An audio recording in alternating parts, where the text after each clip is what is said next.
I I just want to talk about Sufjan for a second, all right? Bear with me, or don't. I don't. Who cares? Who cares at all? Now, Sufjan Stevens is a multi-instrumental singer-songwriter who's made an absurd amount of albums. You know, you look at a lot of projects, look at a lot of people, they make pardon me, they make on the high end, they'll make 3 to 8 albums sometimes. You know, some of the biggest bands of all times, they barely reach 10 albums. And it's not that huge a deal to make a huge amount of albums out at the end of the day. It's just the level of what you believe you want to publish and what level of quality you want for your stuff. But Sufjan has published. I'm gonna count them, alright? And once I lose track of them, I give up. A Sun Came, Michigan, the fucking the electronic Chinese year album, fuck. See, I already lost track. I know they uploaded an absurd amount. They uploaded 20, probably more. They've done a lot of collaborative albums, but they usually have a level of quality to them. Each one's gonna be amazing. I know these are some ones I don't really care to listen to, like Aporia, the Decalogue, which is a nice sounding album, and I'll listen to it on a long drive. But the point is not everyone is gonna be a hit, and a way where yeah, oh yeah, like that. But there's just sort of this emotion, this consistency. Even though his albums kind of jump between how he mixes them, what instruments he uses. Maybe he doesn't use a lot of instruments at all. Maybe he just uses one, in the Decalogue, or maybe he just focuses on purely ambient sort of shit, or maybe he wants to do a huge focus on sort of synth technology sort of sounds, like Age of Ads, or the collaborative album that is Planetarium. Maybe all those things, you know? It's there's a level of consistency between them though, which is the feeling that Sufjan sort of just gives in his music. And I'm particularly attached to Sufjan. This is my little yap sesh I'm gonna throw into the void, but my father wasn't exactly there most of my life, but when he was, were these big trips out into where the state he was living in, and on those car rides he would just play Sufjan in the car. So a lot of my memories are associated with them. And he played them from he got into them around the time the Illinois album came out, which is when a lot of people got into him. Not the most, because there's always Call Me by Your Name, that movie, which is the most popular piece of media Sufjan's been a part of. Indebatably, other than Carrie and Lowell. But so Sufjan's played a long-lasting part of my life. Not that that matters to this at all. I just want to talk about Sufjan, not myself. So Sufjan, I think he's 50 years old now. He's up there in age, but he's collaborative work recently Focus Ring just released by this guy named Dennison something. I don't know. It was a nice song though. It's what is it? Are you an engine? Are you I'm really drunk. But it's a really nice song. Anything at all. Yeah, that's the chorus. It's a really nice song. And that's mostly correlated to, the guy who made the song, which is the person that Sufjan collaborated with. But Sufjan adds his little choir sort of taste to it. He adds his backing tracks, which is good for him.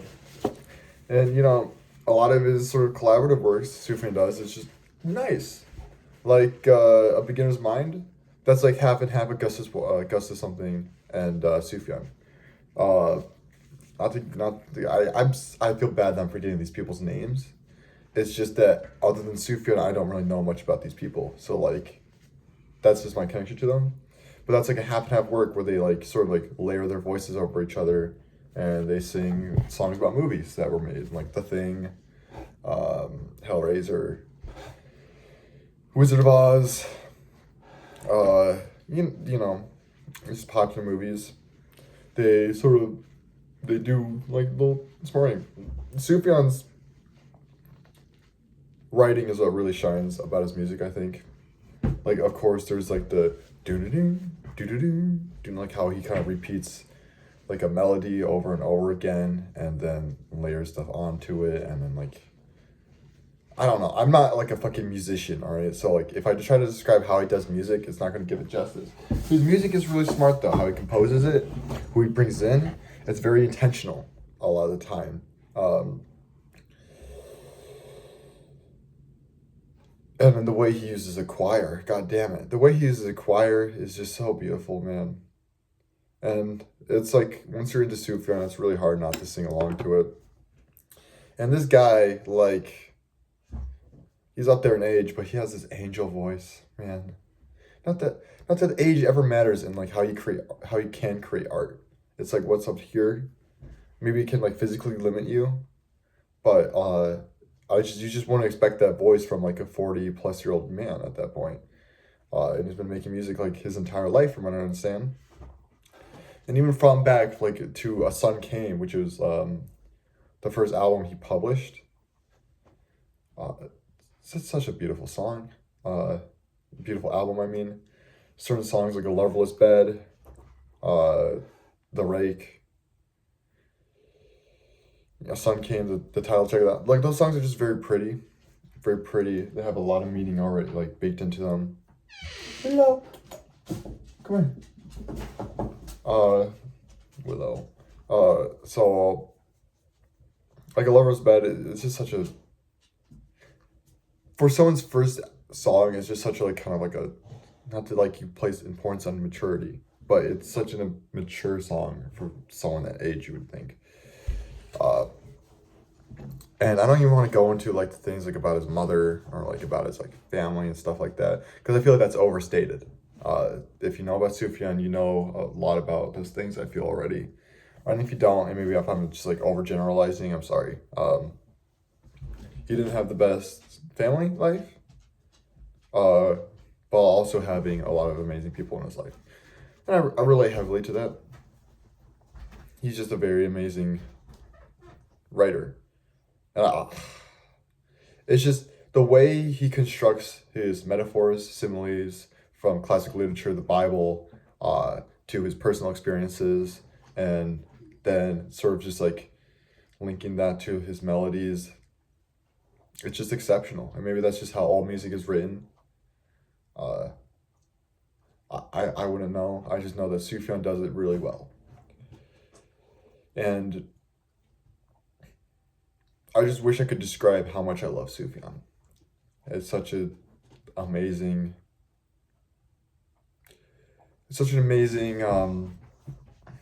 wonder of the world, I think. And I know it's like unfair to put like someone on a pedestal like that. But just growing up, I just listen to his music all the time. And like it was like my one connection with like my father. And it's sort of just like this beacon of hope constantly through my life.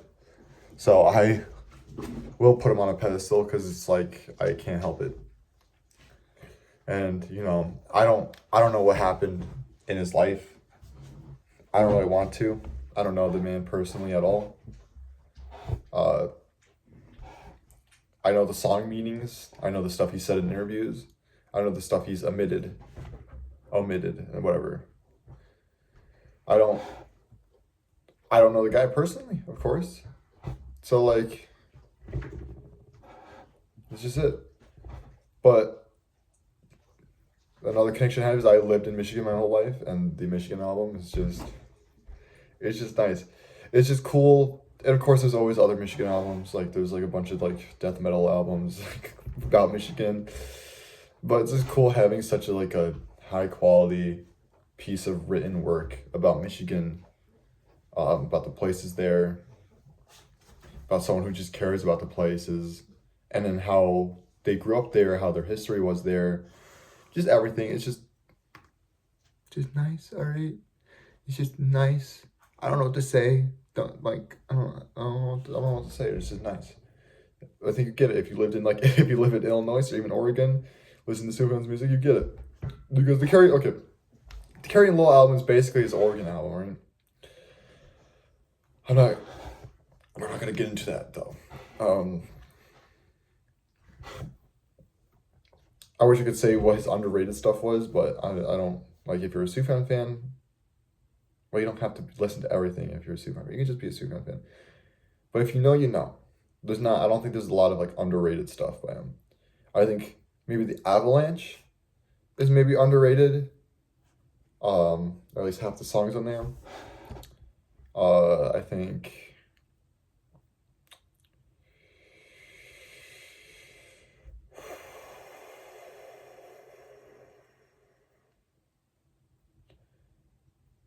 think a lot of his songs about birds that haven't been properly released yet, like published, are really nice. You can find them somewhere on YouTube. They haven't really been officially posted in a lot of places, but he has a good handful of songs about birds that my father.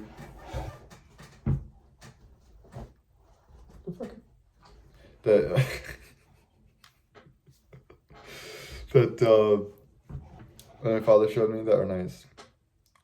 Again, I think those are underrated. I don't know.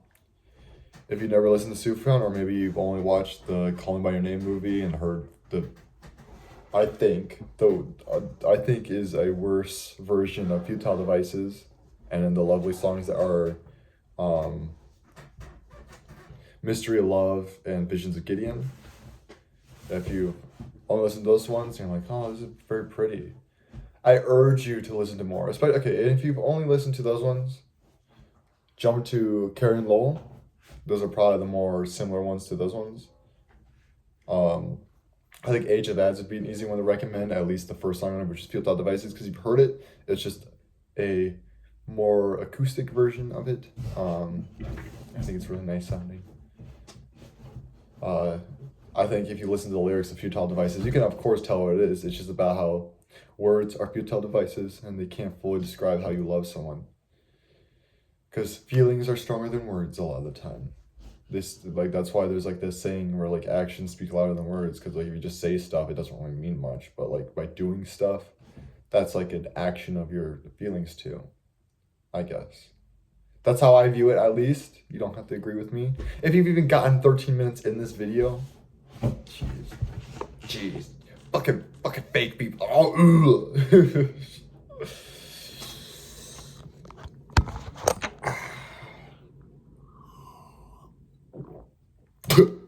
oh.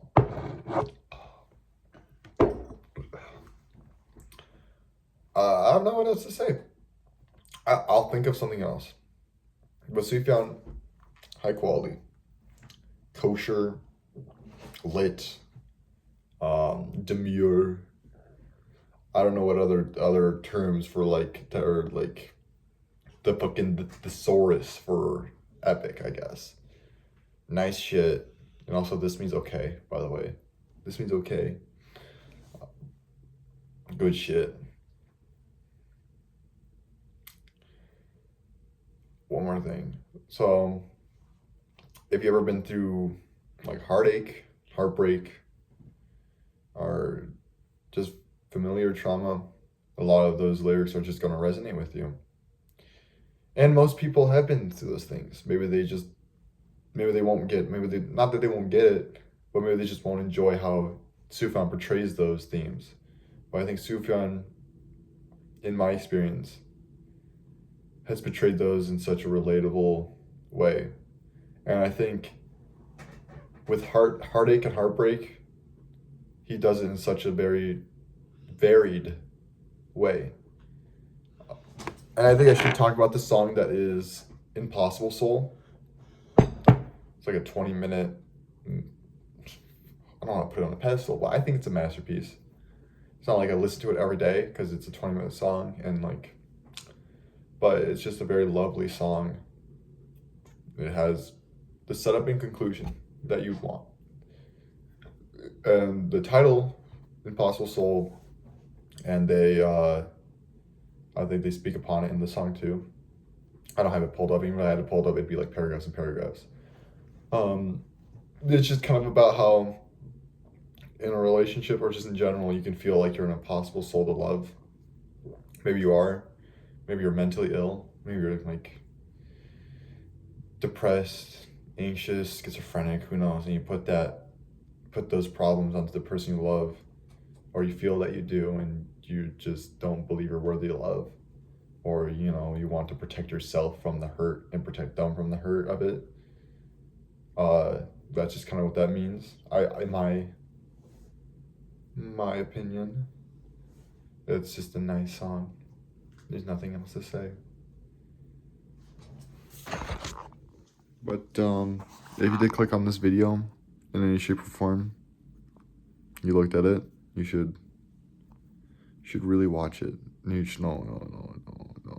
You should just really listen to one Sufjan song. One of the greater ones. Alright, my buddy pal. Please, I'd be so happy if I knew that at least one person, half a person, like the one view I'm gonna get on here, was like, I'm gonna try to listen to Sufjan. And if you did, you don't even have to tell me. I think I'll feel it in the wind.